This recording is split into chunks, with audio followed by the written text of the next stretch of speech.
In the run-up to your last fight, you had a lot going on in your personal life. Is it safe to say that this time around camp has been a bit less stressful for you? I know.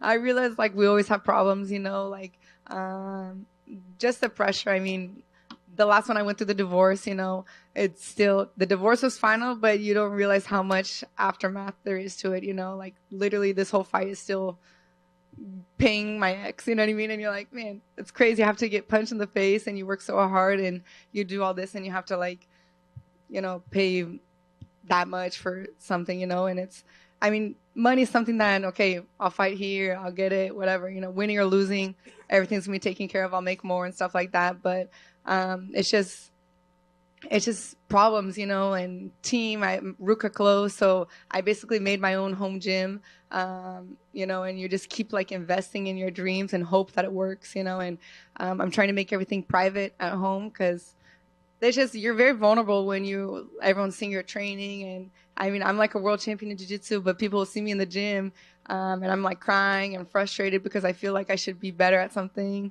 I feel like I should be able to get it and I don't get it. You know what I mean? Like it's not working, and there's injuries and there's tons of stuff that keeps going on, and you're like, man, I just want to be able to train and get better. But I don't know. It's like in the fight, it comes out. You know what I mean? It all works out, and that's kind of in the end. Thankfully, my last sparring for this fight was my best sparring. And it was just one time. I only had 15 minutes of a great sparring. I felt what I needed to do. And I was like, man, God, let me have a couple more days of feeling that, but it was enough. And I think like, man, no one believes me, like how crazy it is that's going on. Like I got a new puppy. I think I even invent more problems to put more chaos. I think I thrive on that. Like the craziness. It's like puppy and all these things. But getting used to being like set. Splitting your daughter half of the time with you, half of the time with the dad, and all these things. So you're learning so many new dynamics in your routine. And I mean, my whole life when I was to be a world champion in jiu-jitsu, my best times of being a world champion was when I had a routine and I had a schedule, and you're able to keep focused. That's why it's hard to be a mom and try to be a world champion or to be the champion of the UFC or all these things, because you need to be consistent in your training. And when you feel like that you're not consistent in your day-to-day life, one day is this, one day is that, and you're like, man, I just need to train, like that's it, and you just make it work, So it definitely wasn't easy.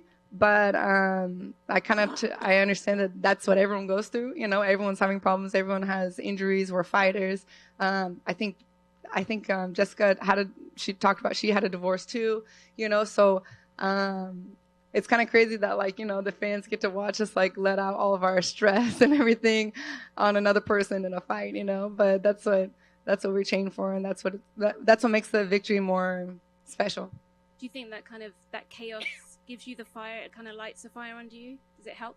Yeah, for sure. I mean, when you lay down in bed, you're like, man, please, I just want like one day more relaxed, like kind of everything flowing, training wise.